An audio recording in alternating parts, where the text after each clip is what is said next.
Albanese is enabling them to come to Australia. Their arrivals don't happen magically. It's a deliberate decision. But this is the nature of the current Albanese government. The Prime Minister was forced to admit today, I'll continue to bullshit people. I won't say ISIS brides are returning to Australia. He says because it's unsafe for them in Syria. He tried to worm his way out of allegations that he'd misled Parliament over this very issue.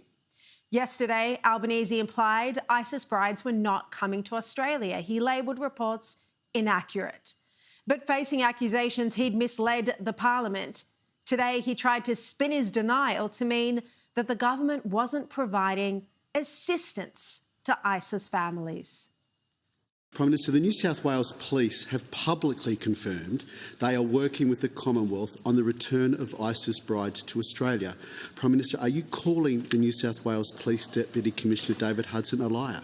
the questions that were asked yesterday went to whether the Australian government was giving support to this cohort. I confirm that the Australian government is not providing assistance to this cohort. What is your word worth now to Australian voters? My word is bullshit. We shouldn't be surprised. But what we're not doing, of course, is bullshit people. And that's a claim that's highly questionable. Practically, it can't possibly be true. But then Albanese seemed to confirm that the ISIS brides would be returning, justifying it by saying, what we have here is neo-Nazis being given a platform. Never mind that radicalised individuals might pose a safety risk to Australia. Syria is an increasingly unstable region. Our security, as well as our intelligence agency, you would expect, will continue to work to ensure they're prepared for any Australian citizen who comes home. You should have a look at who you're with on Sunday, I think, and the motivation that they have, which isn't actually about housing or our economy or anything else. It's about sowing division.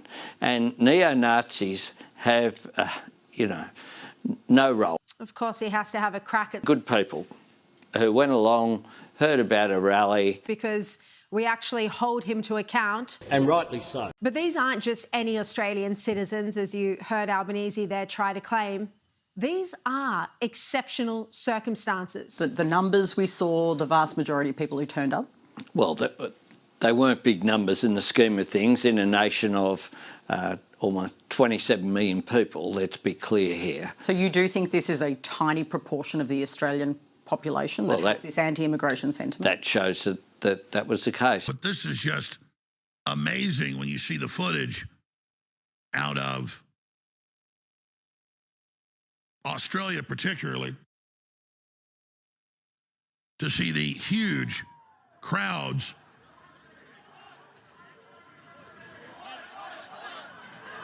of people that have had enough, hundreds of thousands marching. They weren't big numbers. I'll continue to bullshit people. So Albanese won't deal with the question directly about the return of ISIS brides, even though there is significant community concern about this, and he does need to address it.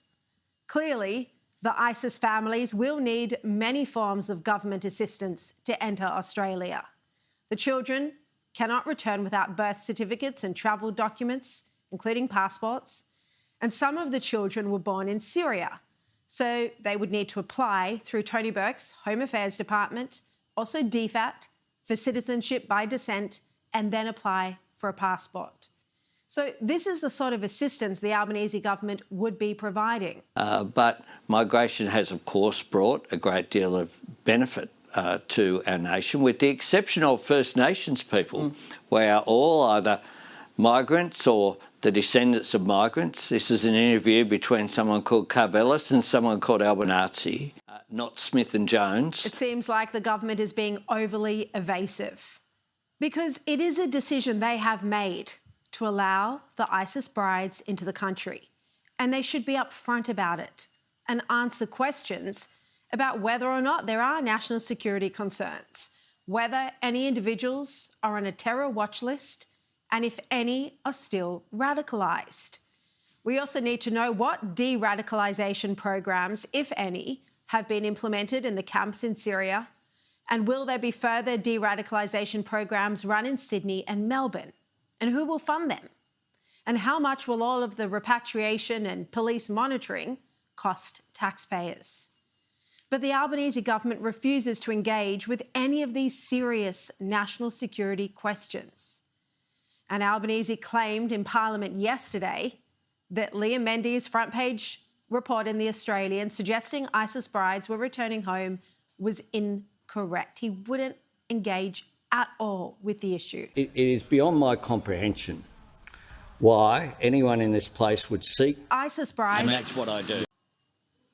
But then last night on this program, we revealed that top police commissioners confirmed they were in negotiations with the Commonwealth to repatriate the ISIS brides.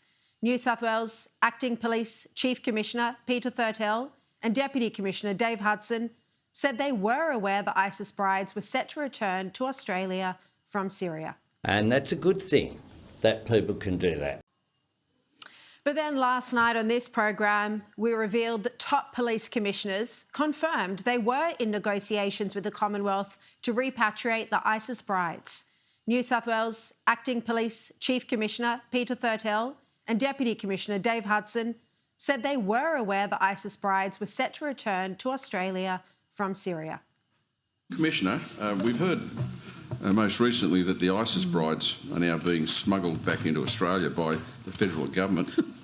Does the New South Wales Police have a role in this repatriation at all? I will hand over, without deferring the question, I will hand over to Mr Hudson because he has had some communications in relation to that, if that's okay.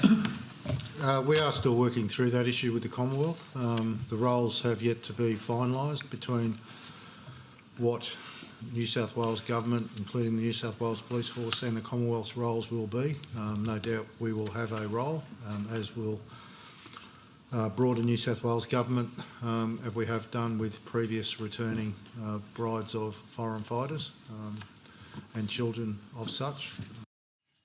And Dave Hudson even confirmed that he was having meetings with the Commonwealth next week about this in Canberra. As I said, the roles of each agency have yet to be determined. If the AFP don't play as significant a role as they have previously, we will. We'll have to work that out, which we've got some meetings next week in Canberra, aligned with the Australian-New Zealand Counter-Terrorism Committee meeting, where I'll try and explore that further. This was just hours after Albanese claimed, I've been travelling in the car, so nothing to see, the reports were all incorrect. I'll continue to bullshit people. The Albanese government is tough on Ordinary Aussies. but for members of a death cult, they take a soft approach. They're trying to allow them back into the country without any accountability or transparency at all. And they refuse to be honest about this, pretending they have nothing to do with the decision and they're giving no assistance. It's not how government works. Albanese is enabling them to come to Australia.